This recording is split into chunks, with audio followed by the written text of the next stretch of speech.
Мэдээ зөв ойлгосон бол яг үндсэн хуулийн тэр үйл өөрчлөгдөх зарчмууд гэдэг юм уу, суурь бүтц гэдэг юм уу, бас үндсэн бүтц гэдэг юм уу бид нар яг тал талаас нэр өгж ярьж л байна л да. Яг үндсэн хуулийн суурь бүтц юм да, яг үндсэн бүтцийн онол гэж. Энэ хууль, энэ процессын хууль батлагдсанаар үндсэн хууль маань илүү бас хамгаалалттай болж байгаа. Өөрөөр хэлбэл ийм зарчмууд яг хөдөлшгүй байна гэж. Гэхдээ сая нэлээд холын юм ярьж байна. Хэрвээ гэнт ингээд бас тэр үндсэн бүтц рүү халдах асуудал одоо гарвал яах вэ гэж. Тэр бол холын асуудал. Тэр тохиолдолд бол өөрөөр хэлбэл засаглалын хэлбэр одоо ингээд ярьж эхлэх юм бол энэ буцаад үндсэн хуулийн өөрийнх нь шинэ найруулгын шинэ өөр нэг үндсэн хуулийн асуудал яригдана үхээс өөр юм бол байхгүй.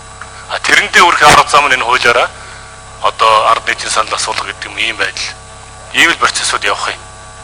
Энэ талаас нь тэгж үзнэ. Гэхдээ бол манай Монгол улсын одоо үндсэн хууль, манай энэ одоо ардын хурд батсан энэ үндсэн хууль бол үндсэн хуулийн ерөнхий жишг дотроо бол бас их сайн хууль ордог. Олон улс тэгж үнэлдэг.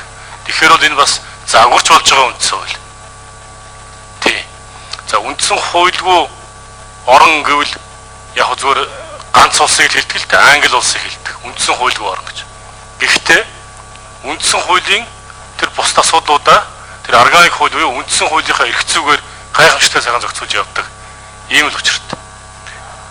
Өөрөөр хэлэх юм тэр зохицуултууд нь бас нэг талаас нь харахаар энэ процессын бус хуулиудаараа бас сайн зохицуулуудаар ингэж явж идэг.